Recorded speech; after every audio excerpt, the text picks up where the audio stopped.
गुल्फा कूर्मपृष्ठजयिष्णु प्रपदान्वित नखदीधिति सञ्छन्न नमज्जन तमो गुण पदद्वय प्रभाजाल पराकृत सरोरुहा मणिप्रतिपणस्तनी नाभ्यालवाल रोमालि लता फलकुचद्वयी स्तनभारदलन्मध्यपट्टबन्धवलित्रय अरुणारुण कौसुम्भ वस्त्र भास्वत्कटीतटी रत्नकिङ्किणिका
శ్రీమాత్రే నమః శ్రీ గురుభ్యో నమః భక్తులకు భక్త మహాజనులందరికీ కూడా తొలి ఏకాదశి శుభాశీస్సులు శుభాకాంక్షలు.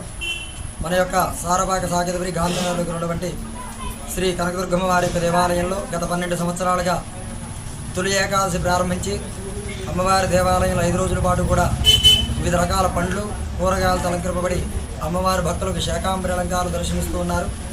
అదేవిధంగా ఈ యొక్క తొలి ఏకాదశులు ప్రారంభించడం ఎందుకయ్యా అనేసి అంటే ఈ యొక్క తొలి ఏకాదశి రోజున విష్ణుమూర్తి యోగ నిద్రలోకి వెళ్ళి ముక్కోటి ఏకాదశి రోజున స్వామివారిని తిలకిస్తారు.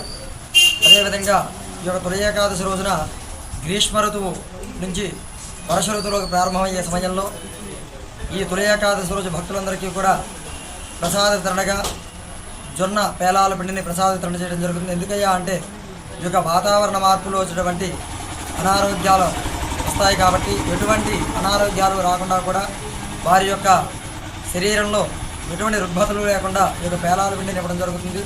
పూర్వకాలంలో యొక్క పేలాల పిండిని ఈ వ్యవసాయదారులు వారి యొక్క వ్యవసాయాల పొలాల్లో కూడా చల్లుకోవడం జరిగేది. కాబట్టి ఈ తొలి ఏకాదశి రోజు నుండి అమ్మవారి దేవాలయాల భక్తులందరికీ కూడా పేలాల పిండి ప్రసాదం సమర్పించి అమ్మవారికి 5 రోజుల పాటు కూడా వివిధ రకాల పండ్లు కూరగాయలు అలంకారాలు చేస్తూ అమ్మవారి యొక్క పూజా కార్యక్రమాలు నిర్వహించడం జరుగుతోంది.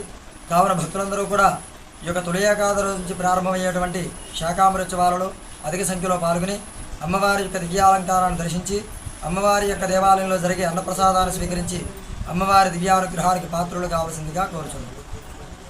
మాత్రే నమః. సాకేతపురి భక్తులకు గురుజనులకు తొలి ఏకాదశి శుభాకాంక్షలు, అమ్మవారి దివ్యాశీస్సులు.